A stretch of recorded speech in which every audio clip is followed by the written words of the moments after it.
नमस्कार। संडे सत्संग में आपका स्वागत है। पिछले हफ्ते जब उत्तराखंड में बारिश हुई, बाढ़ हुई, भूस्खलन हुआ, तो हम उसमें फंस गए। हम मतलब मैं, मेरा परिवार। उत्तराखंड में कैंची धाम करके एक जगह है, उसके नजदीक हम उस भूस्खलन के अंदर फंस गए। शाम का वक्त था।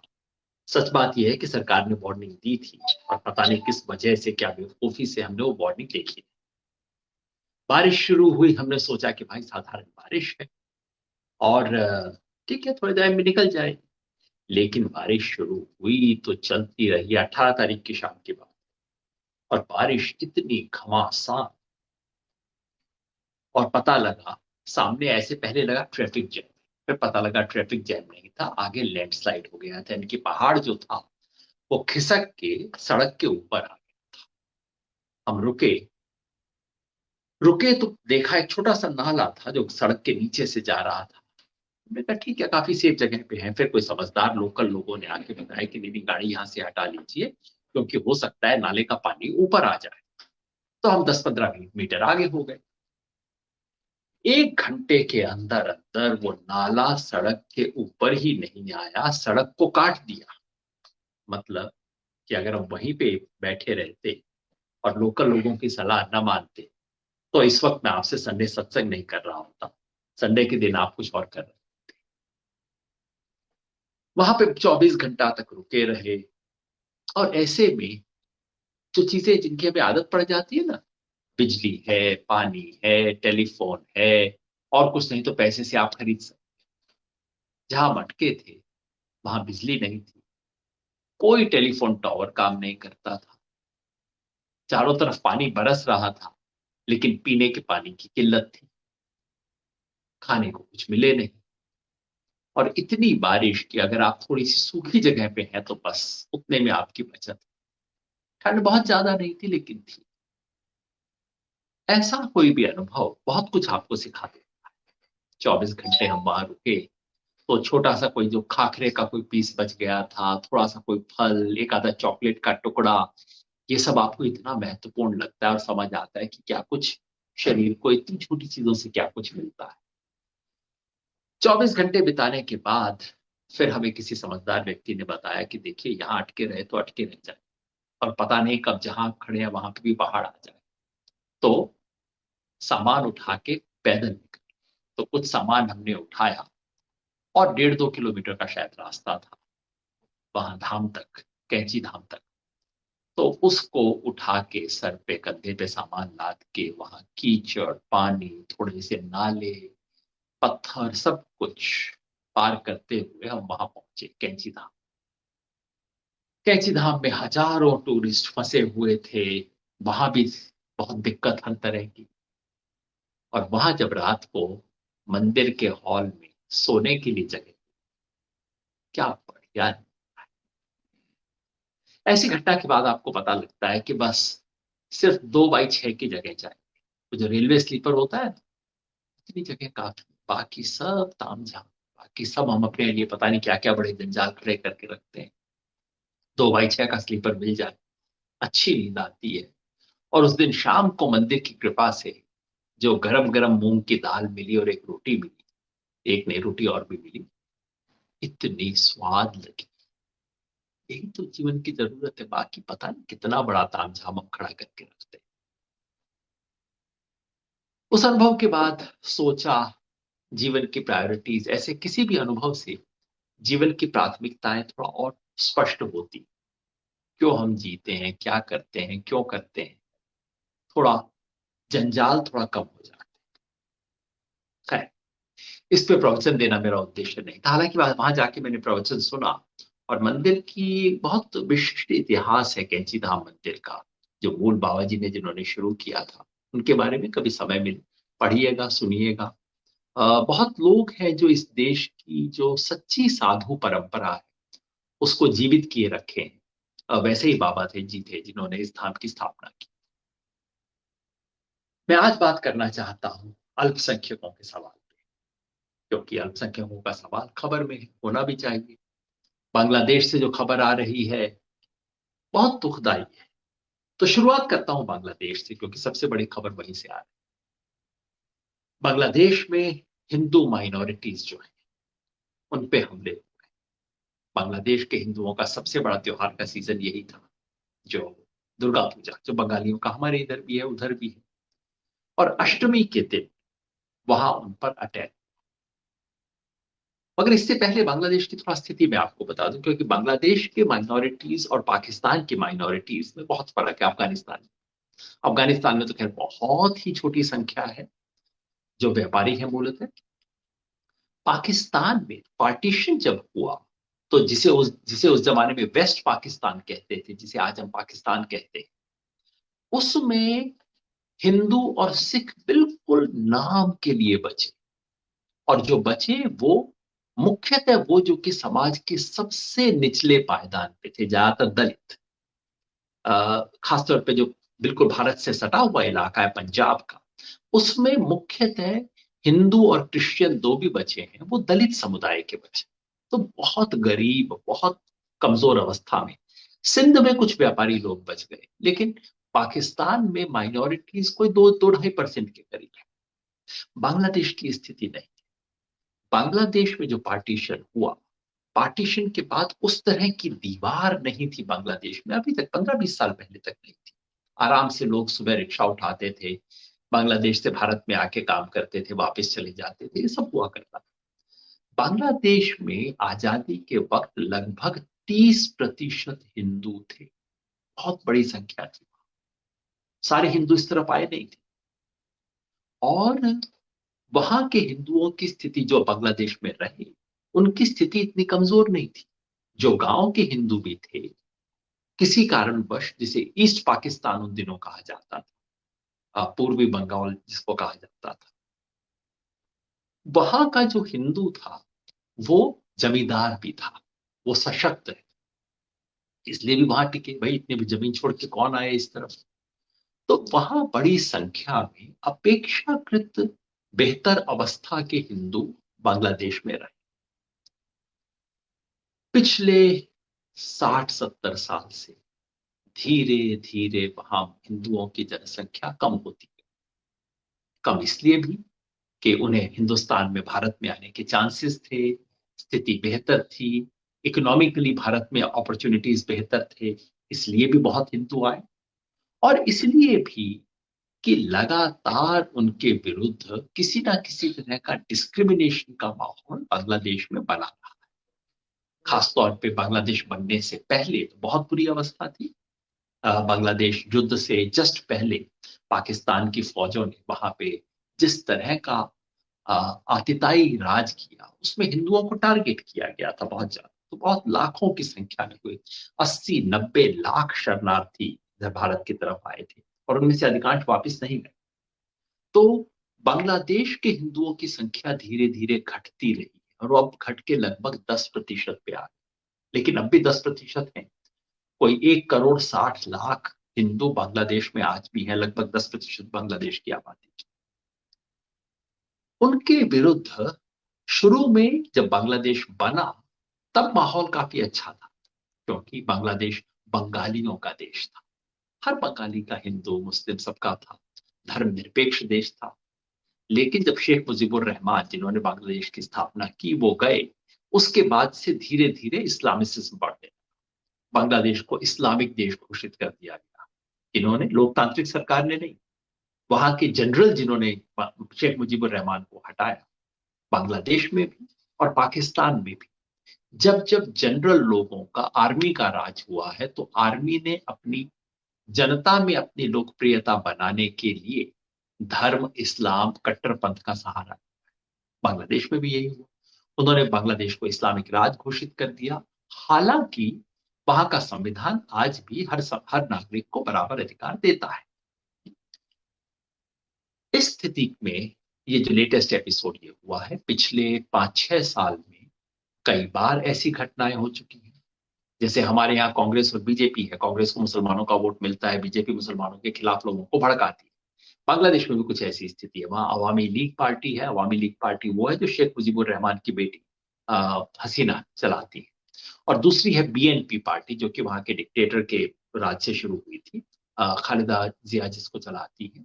तो बीएनपी को हिंदू विरोधी माना जाता है। अवामी लीग जो कि इस वक्त सत्ता में है, वो कांग्रेस जैसी पार्टी है जिसको हिंदू ज्यादा वोट देते हैं, लेकिन इनको शिकायतें भी रहती। तो इस वक्त अवामी लीग के राज में जब अष्टमी का दिन था, तब एक कमिला करके जिला है जो बिल्कुल त्रिपुरा से सटा हुआ है, वहां पे एक घटना। अब घटना क्या है? घटना ये है कि अष्टमी के दिन जहां दुर्गा पूजा हो रही थी, दुर्गा पूजा का पंडाल होता है, वहां से किसी एक स्थानीय मुस्लिम व्यक्ति ने फेसबुक लाइव करना शुरू किया, जैसे हम कर रहे हैं ना फेसबुक लाइव। कई बार तो मुझे लगता है सोशल मीडिया बिल्कुल बंदर के हाथ में उस तरह आ गया है, जिसके हाथ में आ गया पता नहीं क्या कुछ कर देगा।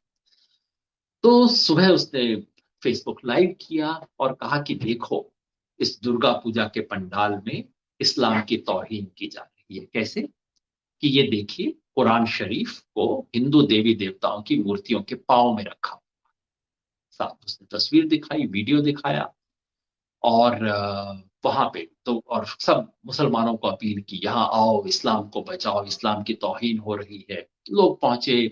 उस वहां की स्थानीय जनता ने, जो मुख्यतः मुस्लिम थी, क्योंकि मुस्लिम मेजोरिटी पूरा देश है, लोग आए, वहां तहस नहस कर दिया, ध्वस्त कर दिया, धर्म खतरे में है, जैसे जैसे अभी यहाँ पे हुआ, सिंगू बॉर्डर में हुआ, बेअदबी हो गई, बस फिर उसके बाद तो कोई पूछना सोचने का मामला ही नहीं बनता। आके पंडाल को ध्वस्त कर दिया। ये बात बाकी बांग्लादेश के अंदर आग की तरह फैली। बांग्लादेश में जगह जगह पे दुर्गा पूजा पंडालों पे हमले हुए। कुल मिला के 6 लोगों की मृत्यु हुई है। और जगह जगह दुर्गा पूजा पंडालों पे हमला किया गया, ध्वस्त किया गया। वहां की एक 10% की माइनॉरिटी का जो एकमात्र साल का सबसे बड़ा फेस्टिवल, उस दिन उस पूरे समुदाय को नीचा दिखाना, छोटा दिखाना, उस पे हमला करना, उसका काम। आप समझिए, अगर कोई वहां है तो उसे कैसा महसूस होगा। वहां एक महिला की टेस्टमनी मैं देख रहा था, थोड़ा बांग्ला समझ सकता हूँ, इसलिए वहां के वीडियोस देख रहा था। वहां पार्लियामेंट में जो कुछ बातें हुई उसको मैंने देखा। वो महिला कह रही है, एक हिंदू महिला कह रही है कि हमें यहाँ भारत का दलाल बोलते हैं ये लोग। बताइए, अगर हम भारत के दलाल होते तो हम 1966 में ना चले जाते यहाँ से, जब पहली बार हिंदू मुस्लिम वहां पे समस्या हुई थी। हम 1971 में ना चले जाते जब बांग्लादेश युद्ध हुआ था, उसके बाद ना चले जाते। वो कहती है कि ये मुसलमान तो यही थे, यही है, इनको तो कहीं जाने का मौका नहीं था। हमें तो जाने का मौका था इंडिया, हम नहीं गए, और फिर हमें दलाल कहा जा रहा है। उसकी बात सुन रहा था। लेकिन ये भी मैंने नोटिस किया कि वहां के प्रधानमंत्री ने उसी दिन स्टेटमेंट दिया, कुछ नहीं किया जा सकता माइनॉरिटीज के खिलाफ, हम उनको सुरक्षा देंगे। सरकार ने जो उनकी बीएसएफ जैसी एक वो है फोर्स, उसको वहां डिप्लॉय किया। सरकार ने अपनी तरफ से बहुत कुछ कोशिश की उसके बाद माइनॉरिटीज को प्रोटेक्शन देने की। आ, वहां की पार्लियामेंट की एक स्पीच मैंने सुनी, क्योंकि बांग्ला जैसे मैंने कहा मैं समझ पाता हूँ। इतनी सुंदर स्पीच वहां के एक मुस्लिम एमपी दे रहे थे, अवामी लीग के एमपी पार्लियामेंट। बता रहे थे कि बांग्लादेश क्यों बना, कैसे बना, और शेख मुजीबुर रहमान ने क्या प्रॉमिस किया था इस देश में हर हिंदू। और आज उस प्रॉमिस का हनन हो रहा। बांग्लादेश के प्रसिद्ध क्रिकेटर इस सवाल पे बोले, और उन्होंने लिखा, उस दिन कोई क्रिकेट का मैच था, उसमें बांग्लादेश की टीम हार गई थी। उन्होंने कहा कि आज दो जगह पे मेरा देश हारा, एक क्रिकेट के मैदान में, और एक ये जो हिंदुओं पे हमला हुआ उसमें हमारा देश हारा। वहां पब्लिक में प्रोसेशन हुए, वहां के तमाम जितने भी समूह हो सकते हैं, उन सब ने मिलकर इसके खिलाफ प्रोटेस्ट किया। हिंदू आज भी सिक्योर नहीं, और उनकी सिक्योरिटी दुनिया के लिए चिंता का विषय होना चाहिए, एक हर हिंदुस्तानी को सोचना चाहिए। लेकिन ऐसा नहीं कि वहां आवाज नहीं उठी। तो मेरा मन करता है उन सबको सैल्यूट करने का। बांग्लादेश की संसद में जो बोल रहे थे, जिस क्रिकेटर ने बोला, इतना बांग्लादेश की क्रिकेट टीम को जानता नहीं भाई कि आपको नाम और उनका कुछ डिस्क्रिप्शन बता सकते, लेकिन जिनसे बोला, उन सबको सैल्यूट करने का मन करता है कि हाँ, आप जैसे लोग दुनिया में चाहिए जो इस सवाल पे खड़े होके बोल रहे हैं। यही वो समय है जब हमारे देश में घटनाएं हो रही हैं। कश्मीर में पिछली बार भी मैंने कहा था कि मौका मिला तो कश्मीर पे जरूर बोलूं। कश्मीर में पिछले 2 सप्ताह में जो घटनाएं हुई, वहां भी माइनॉरिटीज को टारगेट करके मारा गया। शुरू हुआ एक अब कश्मीर वैली, कश्मीर घाटी में इस वक्त बहुत कम हिंदू और सिख फैमिलीज बची। शायद केवल 800 परिवार बचे। पहले कश्मीर में कोई 5% हिंदू हुआ करते थे।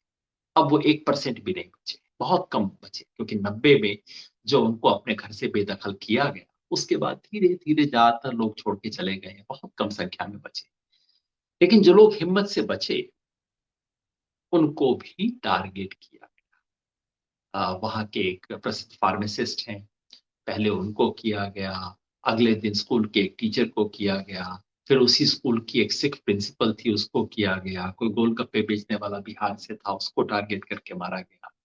तो कश्मीर वैली में माइनॉरिटीज को चुन चुन के मारा गया है। कोई कह सकता है कि संख्या की दृष्टि से अभी भी पिछले कुछ दिनों में मुसलमान ज्यादा मरे हैं, कश्मीर में हिंदू और सिख कम मरे। 11 हिंदू और सिख मरे हैं, तो शायद 20-30 के करीब मुसलमानों की हत्या हुई है। लेकिन मेरे विचार से ये ठीक नहीं। उन मुसलमानों को इसलिए नहीं मारा गया कश्मीर वैली में कि वो मुसलमान थे, लेकिन हिंदू और सिख को इसलिए मारा गया कि वो हिंदू और सिख थे। इसलिए ये सवाल माइनॉरिटी राइट्स का बनता है। और जाहिर है, वहां फिर जिस फार्मासिस्ट को मारा गया, उनकी बेटी बहुत सुंदर बोली, बहुत हिम्मत से बोली। और मुझे कई बार लगता है कि ऐसी स्थिति में जो लोग हिम्मत से बोलते हैं, मेरा घर है, यहाँ सदियों से रहे, क्यों नहीं रहे, उस हिम्मत की इस देश को जरूर, उनको भी सलाम करने का मन करता है। कश्मीर में जो कुछ हो रहा है, वो वहां के कश्मीरी पंडित, कश्मीरी सिख, इन दोनों समुदायों के बीच में पुराने घाव हरे करने का काम करता है। क्योंकि 1990 में, जब जैसा मैंने बताया कोई 5% हिंदू वहां रहा करते थे, जो वैली का एक नॉर्मल बैलेंस है, वहां 90% से ज्यादा मुस्लिम है, 5-7% हिंदू हमेशा वहां रहे। और उनकी बहुत शानदार परंपरा रही है, जैसा पिछली बार भी मैंने जिक्र किया था। वहां उन्हें 1990 के दशक में जब मिलिटेंसी शुरू हुई, उस वक्त उन्हें वहां से खदेड़ा गया।